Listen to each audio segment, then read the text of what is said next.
L'essentiel de l'actualité. Bonsoir, bienvenue. À la une, question de leadership. Un camp est initié pour la saison 2025-2026. C'est au profit des jeunes. Plusieurs d'entre eux reçoivent des distinctions. Marie Kumba Sobogui, reportage.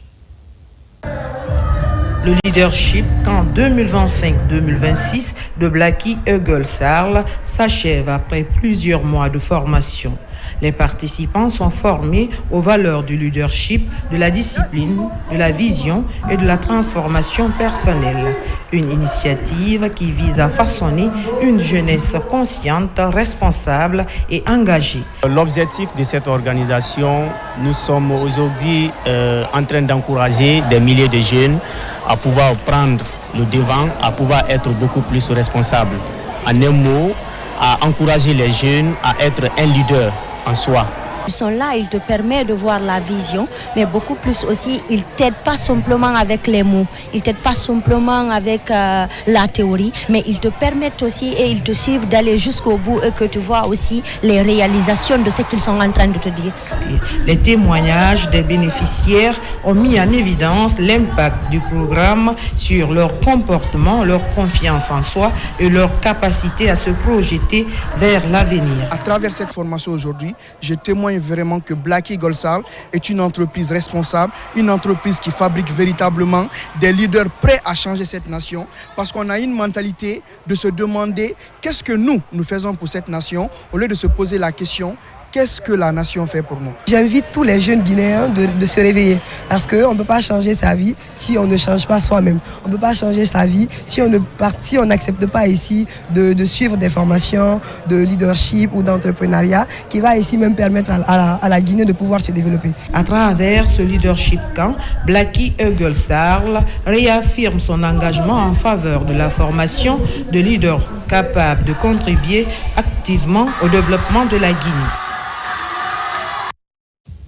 À la baie, tenue de la campagne citoyenne sur la justice transitionnelle, c'est en direction des animateurs communautaires afin de rétablir la confiance et préparer les populations à un véritable processus de réconciliation.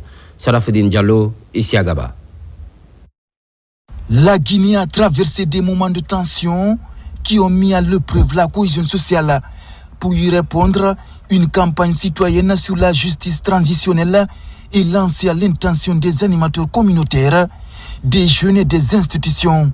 Objectif, restaurer la confiance et préparer les populations à un véritable processus de réconciliation nationale.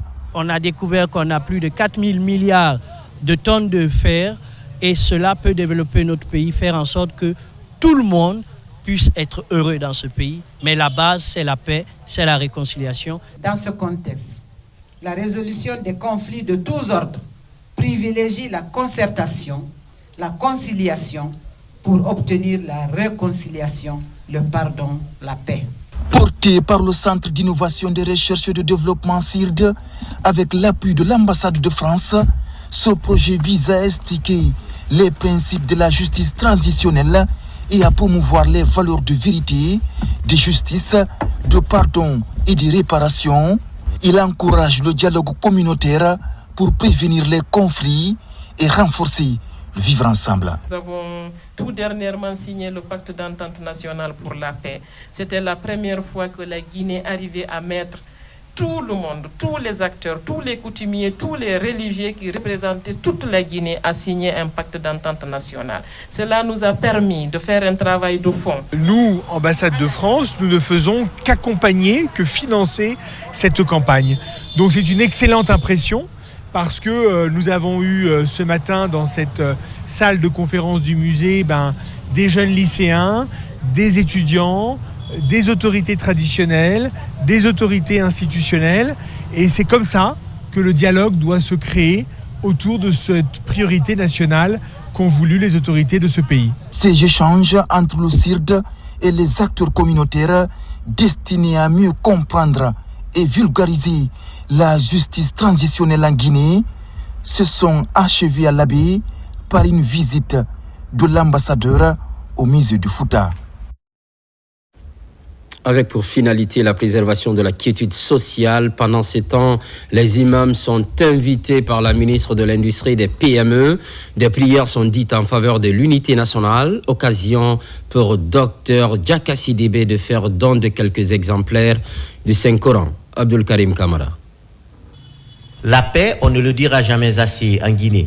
Elle est le fondement même du développement d'une nation. Cette période électorale est mise à profit par la ministre de l'Industrie et des PME d'organiser une lecture du Saint-Coran.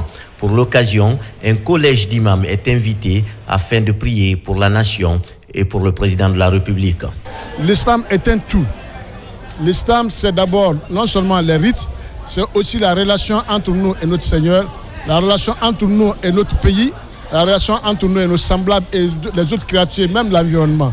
Alors si dans ce cadre, le docteur a choisi la mosquée, tout simplement par signe de reconnaissance, elle dit qu'elle est née dans ce quartier, dans cette commune, elle priait, elle, son papa et sa maman priaient régulièrement ici. Notre sentiment est un sentiment de satisfaction. Nous prions le Tout-Puissant Allah qu'il guide nos pas, qu'il guide les pas de notre président et tous ceux qui le servent avec loyauté. Ici, à la mosquée Fofanaya de Matoto, tous les imams du quartier du même nom répondent à l'appel de Dr Diaka Sidibé. Des prières et bénédictions sont dites pour un état de bien vivre ensemble. Le message est clair, que chaque Guinéen garde à l'idée le rôle de la paix dans le développement, porté sur les éléments comme stabilité et sécurité, développement humain ou encore la cohésion sociale. Comme vous voyez, on est là pour prier pour la paix, pour la Guinée, pour la paix pour nous-mêmes et pour la paix pour le président Mamadi Doumbouya. Grâce à Madame Diaka Sidibé, aujourd'hui cette lecture de Coran a été effectuée et c'est très bien passé. Après les bénédictions, la ministre de l'Industrie et des PME offre quelques exemplaires du Saint-Coran, un don à distribuer à toutes les mosquées du quartier de Matoto. Par ailleurs, dans la commune de Matoto, nouvelle dynamique d'assainissement. Ce programme citoyen débute ce dimanche. Il est porté par l'artiste Alpha Diallo Blackem à travers le label Destination Guinée. Mais peu avant, la vision du projet est expliquée au grand public. Mamadou Alpha Baldé.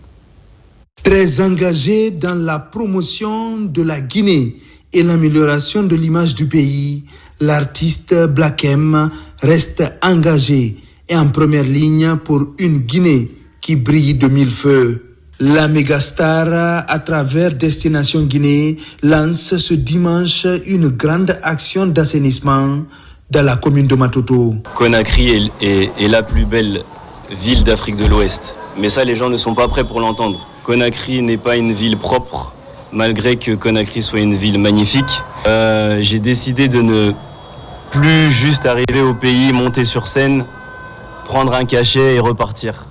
J'ai décidé de mener des actions qui me touchent au plus profond de moi-même. L'opération se veut méthodique. Les actions de nettoyage de la commune seront associées à une sensibilisation des familles, principale source de production des déchets dans les quartiers. Pour mettre en place concrètement une chaîne de valeur et même le tri à la source pour les foyers guinéens. Donc vraiment on est sur une première étape. Je pense qu'on a encore plusieurs mois, voire plusieurs années de travail.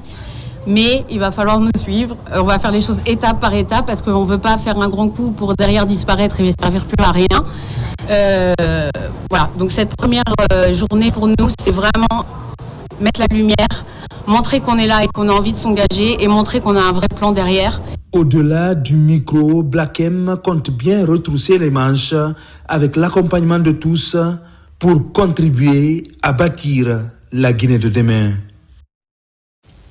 Dans la capitale forestière, au nom de la paix, un concert est organisé. Objectif recherché, unir les populations. Moment de réjouissance sur fond de sensibilisation. Amadou Bailobari.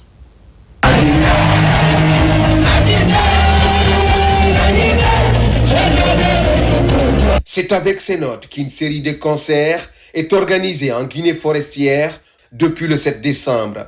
Initiés par la structure Kawama, ces concerts vont se dérouler dans les 23 quartiers de Gérékouré et les 10 sous-préfectures environnantes. L'objectif est de promouvoir la paix et la quiétude sociale dans la région pendant et après les campagnes électorales. Nous voulons que cette paix règne à Zéro-Corée. Nous voulons que vraiment la quiétude règne à Zéro-Corée. Nos sages, nos papas, nos mamans sont déjà debout pour que la paix là vraiment soit une paix durable en région forestière. Chaque quartier de Zéro-Corée aura l'occasion de bénéficier de ce conseil. Nous sommes avec tous les grands artistes de la Guinée forestière. Tout le monde passera sur scène dans chaque quartier. Donc le conseil là est fait pour que la soirée nous puissions causer ensemble pour s'aimer vraiment la paix. Citoyens, artistes et autorités locales saluent l'initiative et appellent à pérenniser cet esprit d'unité et de cohésion sociale. La base d'abord de notre concert ici, c'est de sensibiliser les gens à voter paisiblement dans la paix, dans la quiétude, dans l'amour. Parce que vous voyez, tout le monde est content, on fait de l'humour, on fait de la musique, on communie entre nous. Voilà, tout ça y va dans le cadre de la paix et de la stabilité. Content, vraiment content et content. Je suis content, je suis d'accord, je veux que je vote bien. Ces concerts de paix et d'unité prendront fin le 25 décembre prochain. Plusieurs artistes ont pris part à cette initiative pour qu'elle puisse avoir toutes ses couleurs et atteindre les objectifs. L'actualité voulue en Guinée, notre paradis, terre de richesse et d'innovation, les programmes se poursuivent.